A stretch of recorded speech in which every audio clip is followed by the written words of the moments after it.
Okay, hi dear friends. So ACV means Apple cedar vinegar जो है वो किसे लेना चाहिए किसे नहीं लेना चाहिए। आजकल वेट लॉस के लिए इसके बहुत ज़्यादा चलन में है कि इसे वेट लॉस करने के लिए लोग मॉर्निंग में से यूज़ करते हैं, कुछ लोग इसे डाइजेशन के लिए यूज़ करते हैं। ये जानकर कि शायद वो सिडार विनेगर है तो प्रोबायोटिक्स होंगे। डेफिनेटली इससे रिलेटेड बहुत सारी चीज़ें आप जानते होंगे, लेकिन सबसे इंपॉर्टेंट चीज़ मैं आपको बताने वाला हूँ कि ये आज के समय में बहुत सारे लोगों को हेल्थ इश्यूज़ के लिए कैसे ये बेनिफिशियल हो सकता है और किसे इन्हें नहीं लेना चाहिए। तो एक्चुअल में इस एप्पल साइडर विनेगर का जो मेन जो कंपोनेंट होता है एक्चुअल में है क्या, वो एसिटिक एसिड है। एंड एसिटिक एसिड का जो मेन इफेक्ट होता है वो एंटी ग्लाइसेमिक होता है। मैं कुछ मेडिकल वर्ड्स को यूज़ करूँगा, कुछ नॉर्मल वर्ड्स को यूज़ करूँगा, आप थोड़ा समझें। अभी एंटी ग्लाइसेमिक वर्ड क्या होता है कि एक्चुअल में ये शुगर को बढ़ने से रोकता है। तो अगर मैं इसके सबसे बढ़िया बेनिफिट्स की अगर बात करूं, क्योंकि चलिए शुगर को बढ़ने से रोकता है तो सबसे पहले माइंड में ये आएगा कि शुगर पेशेंट्स को लेना चाहिए। और क्या इसे और कोई भी ले सकते हैं, तो मैं पीसीओडी पीसीओएस इनके लिए भी इसे थोड़ा डिस्क्लोज करूं कि इनके लिए कैसे बेनिफिशियल हो सकता है, राइट। तो अगर ये हाइपोग्लाइसीमी प्रमोट करता है या फिर ये एंटी ग्लाइसेमिक इफेक्ट इसका है, तो इसे कब लेना बेटर रहेगा? तो ऑब्वियसली इसे मॉर्निंग में नहीं, सबसे अच्छा इवनिंग में लेना इसे इसका बेनिफिशियल इफेक्ट हमको देगा। कैसे? बिकॉज इसके जो इफ़ेक्ट्स होते हैं वो लिवर पर होते हैं।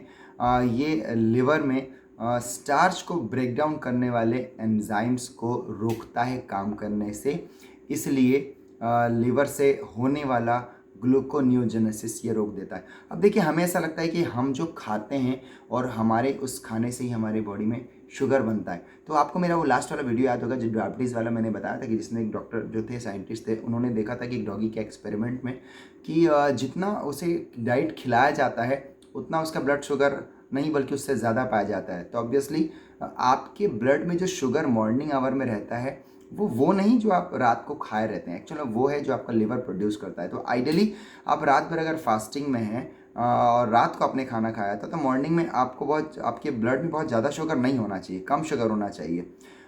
लेकिन because of the breakdown of glycogen और फैट और मसल्स, इस वजह से मॉर्निंग आवर में आपकी बॉडी में ग्लूकोज ज़्यादा रहता है, बिकॉज लीवर ने यहाँ पर ग्लाइकोजेनेसिस प्रमोट किया रहता है। ग्लाइकोनियोजेनेसिस मतलब कि एक प्रोटीन्स को ब्रेक डाउन करके या किसी अदर सोर्सेस ऑफ ग्लूकोज को जब ब्रेक डाउन, ग्लूकोज के सोर्सेस को ब्रेक डाउन करके जब ग्लूकोज की ज़रूरत होती है और बॉडी रिलीज़ करती है, वो ग्लाइकोनियोजेनेसिस कहलाती है। मेनली प्रोटीन इसमें इंपॉर्टेंट होता है।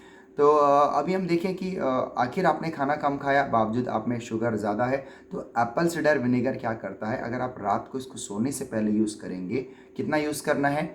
2 चम्मच यूज़ करना है, पानी के साथ यूज़ करना है। लगभग आप इसको 150 to 200 ml वाटर के साथ में ले सकते हैं।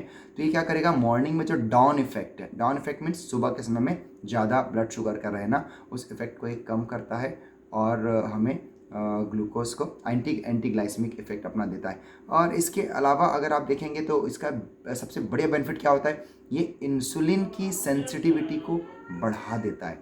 तो इससे फ़ायदा क्या होता है कि इससे इंसुलिन का जो रेजिस्टेंस है वो कम हो जाता है। तो इससे आपकी बॉडी में जो एक्स्ट्रा इंसुलिन है वो सीक्रेट नहीं होगी। तो इसका बेनिफिट दूसरा जगह मिलेगा। सिर्फ उतना ही नहीं कि वो जो प्री डायबिटिक है उनको इनका बेनिफिट मिलेगा, बल्कि वो जो पीसीओडी के पेशेंट्स हैं, पीसीओएस के जो पेशेंट्स हैं, फीमेल्स हैं, एंड इवन जो थायराइड के पेशेंट्स हैं, उनके लिए भी यहाँ पर ये बेनिफिट हो जाता है कि लाइक अगर आपको मालूम है कि अगर बॉडी में हाई इंसुलिन रहेगा, नहीं शायद आपको अभी मालूम नहीं है, ये मेरे सेशन में आपको देख करके पता चलेगा। तो ऑब्वियसली अगर आपको वेट लॉस करना है तो अगर आपकी बॉडी में इंसुलिन हाई रहेगा तो आप वेट लॉस नहीं कर पाएंगे। तो लाइक अगर लिवर ज़्यादा शुगर प्रोड्यूस करेगा ग्लाइकोजन को ब्रेक डाउन करके या मसल्स को ब्रेक डाउन करके, तो चूंकि because of high sugar body में हाई इंसुलिन भी रहेगा, और वो इंसुलिन जो रहेगा ज़रूरी नहीं कि वो ग्लूकोज पर पूरा वर्क करे। तो मोस्टली चांसेस होते हैं कि वो लोग जो ओवरवेटेड रहते हैं वहाँ पर इंसुलिन रेजिस्टेंस होता है। एंड इंसुलिन रेजिस्टेंस की वजह से इंसुलिन हमेशा बढ़े रहता है, और इंसुलिन बढ़े रहने के कारण उनका वेट लॉस नहीं हो पाता है, और ये स्ट्रेस भी क्रिएट करता है। तो यहाँ पर सिडर विनेगर का एक बहुत बड़ा रोल आ जाता है कि ये एक्टिविटी सेंसिटिविटी को बढ़ा देता है। तो जो प्रेजेंट जो ऑलरेडी इंसुलिन है जो वर्क नहीं कर पा रहा है वो काम करने लगता है। तो इससे क्या, इससे एक्स्ट्रा इंसुलिन प्रोड्यूस नहीं होगा, और इंसुलिन के सी रेजिस्टेंस भी कम हो जाएगी और हमारा वेट लॉस भी प्रमोट हो जाएगा। तो इसका जो बहुत beneficial effect thyroid patients, PCOD और पीसीओएस वाले पेशेंट में भी देखने को मिल जाता है। थायराइड में तो आप देख ही रहे हैं। तो ऐसे मल्टीपल इफेक्ट है एप्पल साइडर विनेगर के, जिसको कि आप यूज़ कर सकते हैं रात के समय।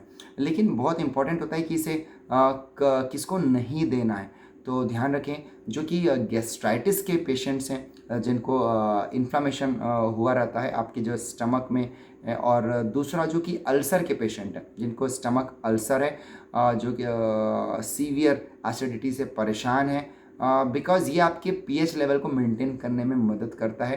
एंड ख़ास तौर पर सीबो यानी कि small intestine bacterial over growth को कंट्रोल करने में मदद करता है। ये उसके कुछ इफेक्ट्स होते हैं जो मैं आपको अपने अगले ट्रेनिंग में बताऊंगा। तो अगर हाई एसिडिटी है, अल्सर प्रमोट हो रहा है, आपके स्टमक में एक वॉल्व होती है, उस वॉल्व के ऊपर की ओर जो एसिड का ऊपर जो फ्लक्स आता है वो उस वॉल्व से बंधे रहता है। तो अगर आप देखें कि वो वॉल्व जिनका खुल जाता है उनमें एसिड फ्लक्स बहुत ज़्यादा होता है। तो वैसे लोगों को बहुत, अगर हाई सीवियर गैस्ट्राइटिस है या अल्सर है तो उन्हें नहीं देना है। बट अगर माइल्ड जीआरडी है तो उसे डेफिनेटली दिया जा सकता है। तो ये कुछ ज़बरदस्त इफ़ेक्ट्स हैं एप्पल साइडर विनेगर के। तो ये इसका फ़ायदे और नुकसान बिल्कुल आप जानते हैं। तो मैं कहूँगा कि इसके फ़ायदे ज़्यादा हैं, बट इसे सही समय पर सही तरीके से लिया जाए तब। सो यूज़ कीजिए और मुझे बताइए इसके बेनिफिट्स क्या हैं। Okay, so bye bye, thank you.